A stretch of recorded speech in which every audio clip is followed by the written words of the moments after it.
Namaste, Tim, sir. I was looking into, you can see that's my copy of Mola Madhyama Karika, David Kalupahana, and then Dr. Sivakamo's book by Professor Pratt, and got a stack of 10 books on Buddhism, all classics. And now I noticed a particular thing in preparing for this conversation with you, and that is the following. I find that during the lifetime of the Buddha, there was so much of dialogue happening. But as you pointed out in the podcast on 24th of April, you said he did not merely dialogue with monks, he also dialogued with the laity, with the people who were not sophisticated in their education. So he probably brought home to them pastoral metaphors and day-to-day metaphors, day-to-day life metaphors, so that they would understand not the philosophical depth and beauty of these teachings, but something to alleviate them from their suffering. So he dialogued. Then Krishnamurti's whole life was based on the platform of dialogue as an explorative discovery of truth, always insisting that the other person who is dialoguing must commit himself to go to the very end. And then I looked at Adi Shankaracharya, and he invested a great deal in dialogue as a means to the decipherment of truth. And similarly, Nagarjuna, and you must be extremely familiar with Nagarjuna. And Nagarjuna, he was of course at the turn of the century, 1st century BC, 1st century AD, around the turn of the millennium. And in Nalanda University, I believe that the method that Nagarjuna developed, the way to actually dialogue, not in a stupid way, like I got the truth, you didn't get the truth, not that that is too immature, but how do you actually go behind the truth in a step-by-step way against somebody who is like a sounding board for you. And similarly, you a sounding board for the other person. So I'm told that he developed a thing called Prasangika, a school of dialogue, samvada, conversation. And I believe that in Nalanda, the monks used to dialogue regularly.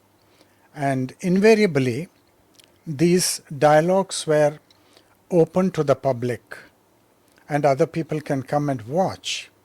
And if one is not actively dialoguing oneself, and to be dialoguing oneself makes a greater demand on your attention and on your learning.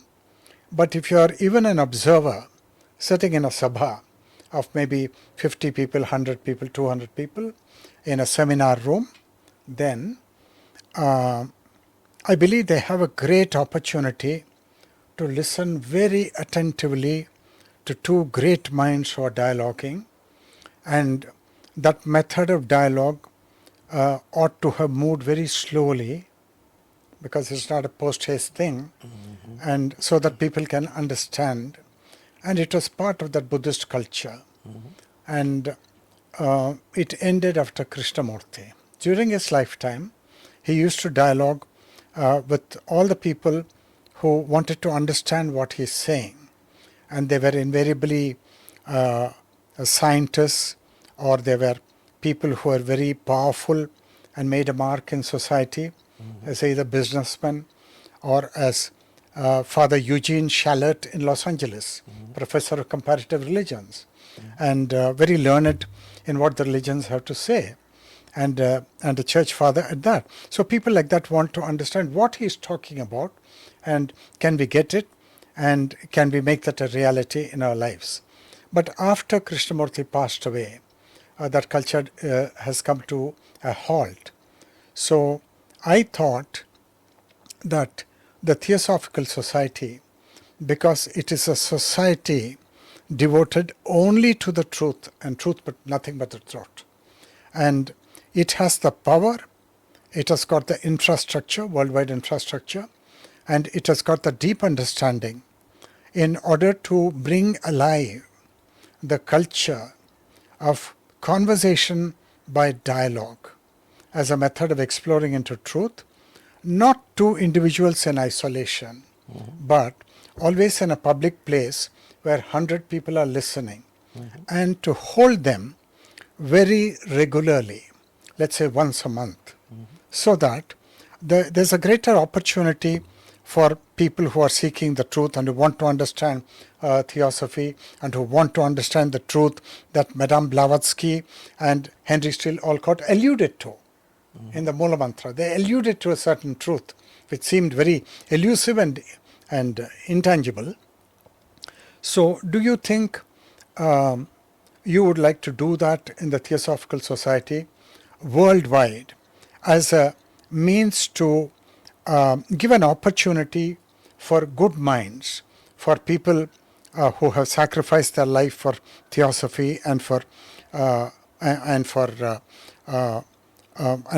discovering the truth, an opportunity for them to hone their understanding, deeper understanding, for not their own benefit, but also for world welfare, for public benefit? Actually, that's something that we are doing more and more within the TS programs. Traditionally, if you have a program, it has been rather passive in the sense that there is someone, some knowledgeable someone, speaking, and people are sitting and listening, absorbing, which has its value, of course. But more and more, certainly I have been encouraging, in large measure, because it's something just at the personal level that I enjoy.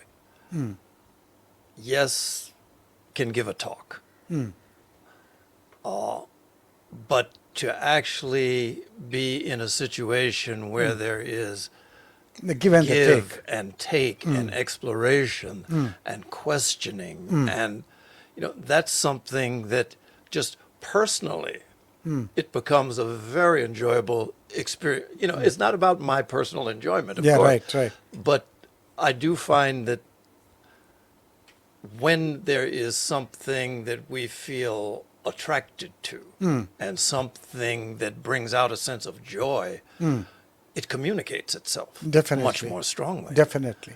And so that's something that, just for myself, yes, if you would like for me to give a talk, I would be happy to do it. But can we do a dialogue? Or even, let's do another one where there's a dialogue, two programs.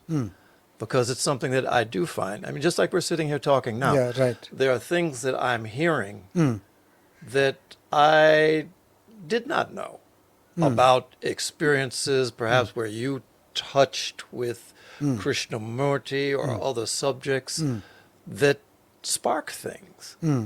And as a result of that, it's more than just the what you currently know.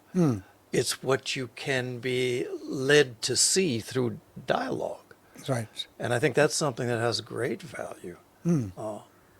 Yes, I guess the short answer is yes, that's something. Can you, in your capacity as the 8th president of the Theosophical Society, and as somebody who has undertaken the extraordinary project of digitization of the Adyar Sanskrit Library, and you have it in your power to promulgate this modus operandi dialogue, not only within the beautiful Adyar campus, which is a beautiful place, but also out in the public, in the city of Madras and in other cities worldwide, where theosophists and even non-theosophists who have the right mentality and the right bent of mind, because that is important, because this is not an opportunity to show somebody's intellectual prowess. That would be unfortunate. I know what you're saying.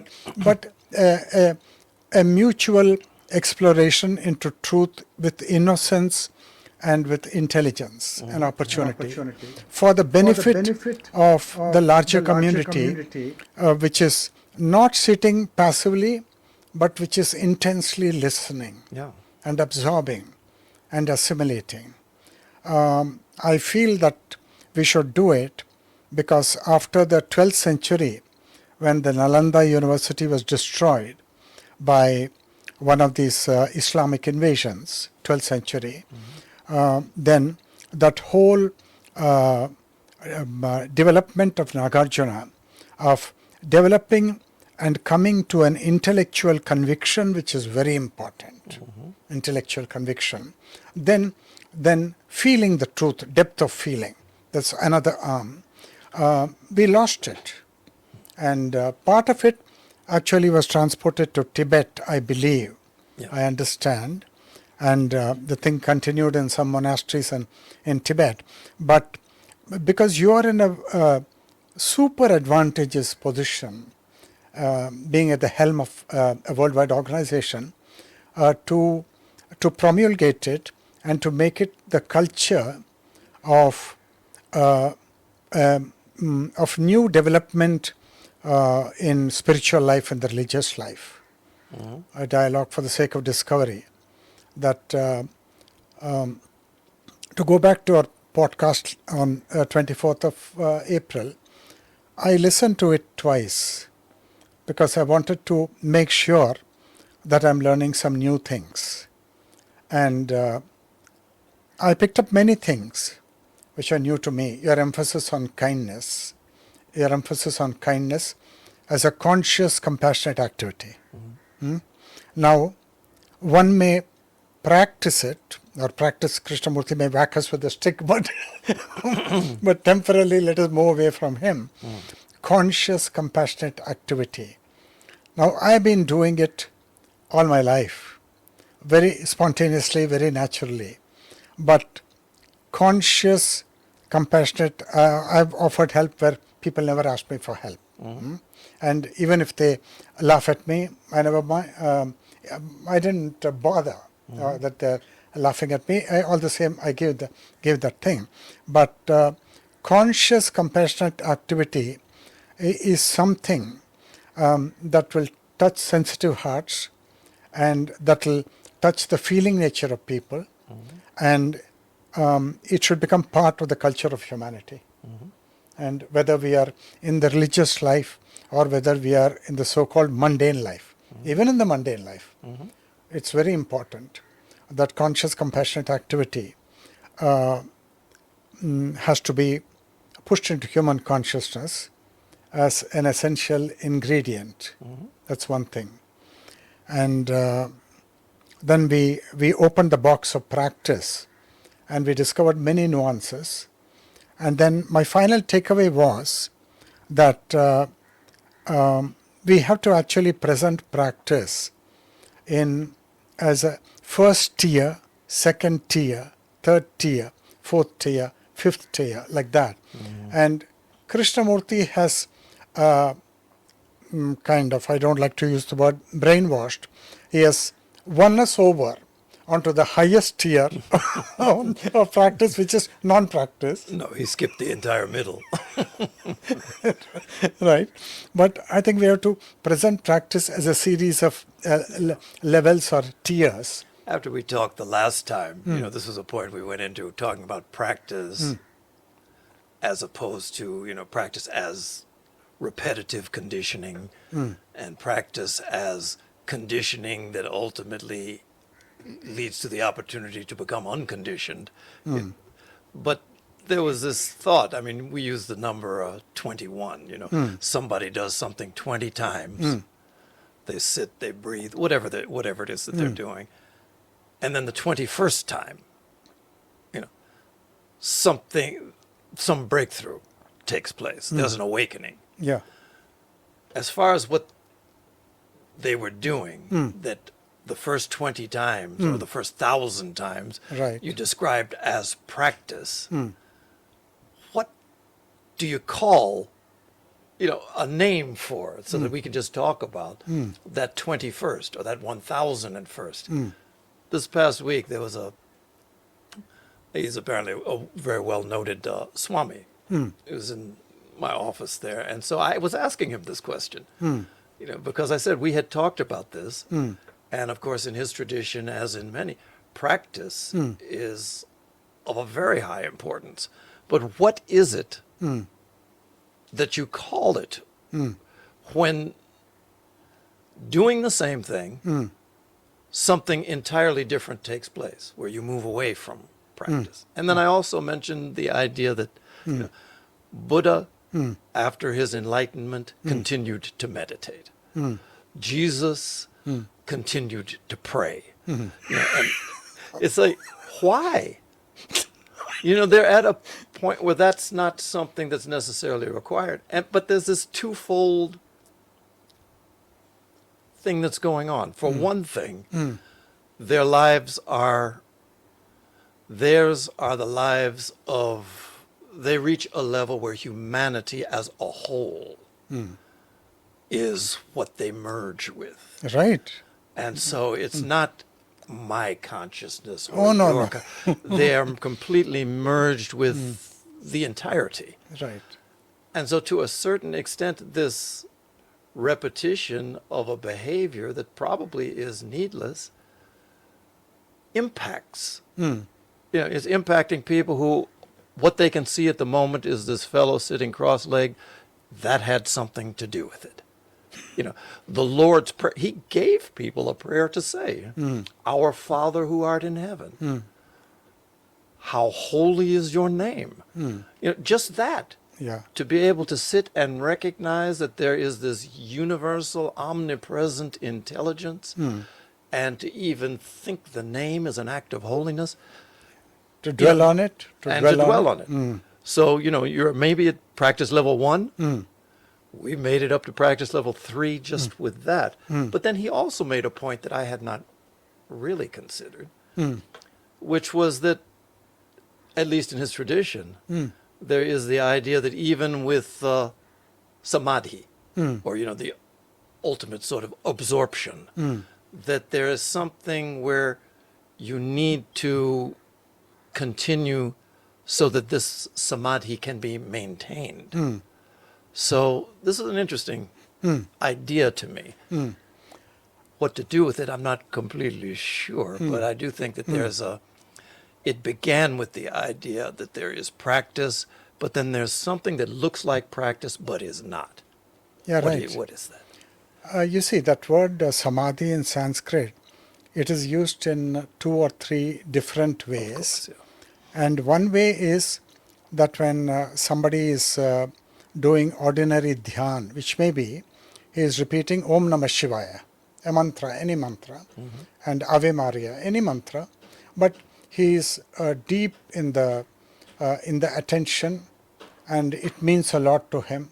He's invested his whole life in that, and therefore even to utter the name of that mantra gives him joy. Sure. So he's in that cycle, and then suddenly what happens is he's going into a trance state. His eyeballs have rolled upwards, and you go and pat him on the back. Now he's not available to you because the person has temporarily gone missing. Now I met one genuine enlightened master 35 or 40 years ago. He is still alive. He lives in Kalavai, a South Indian city in Tamil Nadu. And when I went and met him, he was observing 12 years silence after the enlightenment. After the enlightenment, 12 years of silence.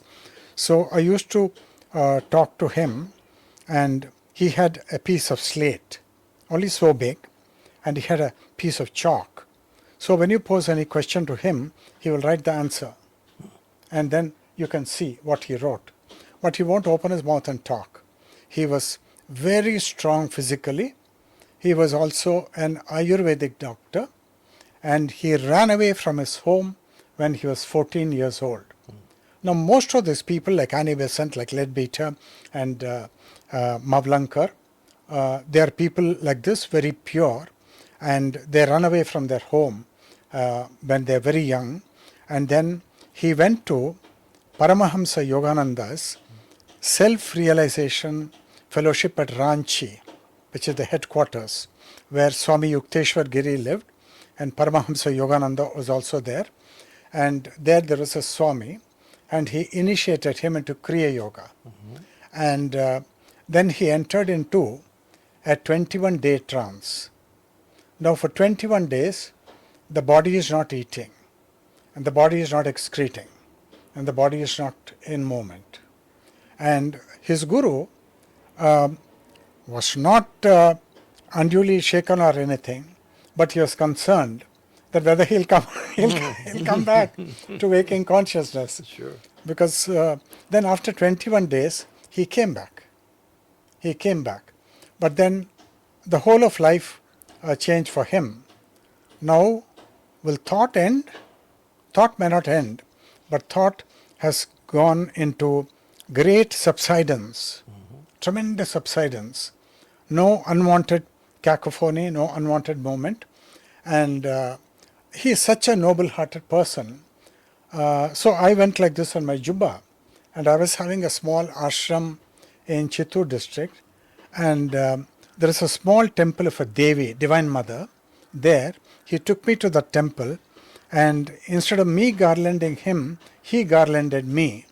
Why? Because his whole thing is only to see the divine in everybody. So he has no agenda of the self. It's not there. So that's his whole thing. And when he came out of the 12 years of silence, he is called Kalavai Sachitananda Swami.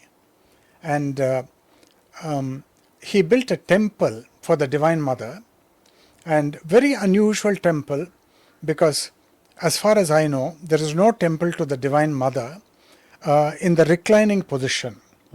There are hundreds of temples in India for Vishnu in the reclining position, with the lotus coming out of the Nabi, but no temple for the Divine Mother in the reclining position. He built that temple out of his adoration for the Divine. And so he was for 21 days in Samadhi, to come back to the question of Samadhi, for 21 days, but he came back. But then, according to my understanding, I see that if anyone is rooted in the present, without any distraction of desire or personal agenda or ambition, he is in Samadhi. But are there Kundalini fireworks happening in the now? No, there are no fireworks. There are no fireworks. And even if the fireworks happen, that is not Samadhi.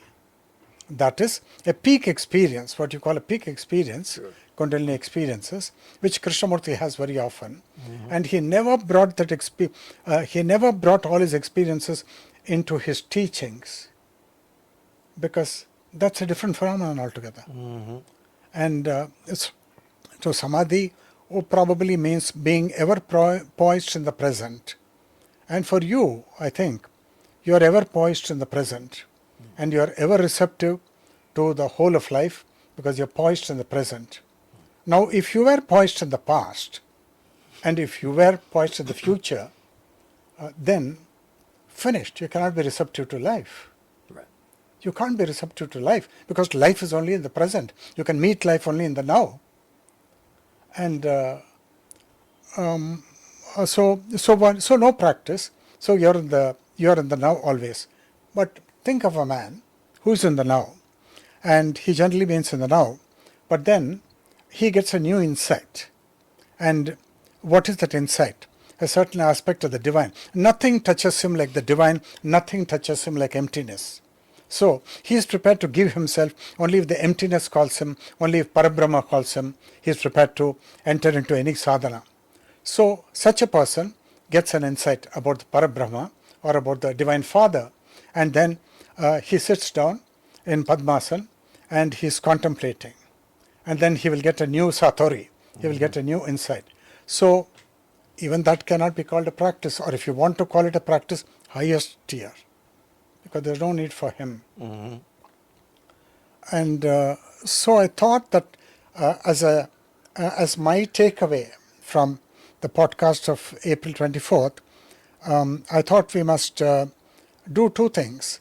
One is give a more elaborate and nuanced presentation of practice, Sure. so that the word acquires richer meaning and richer levels, and then also introduce a course for in the use of language and how to be very cautious and how to become extremely sensitive to language.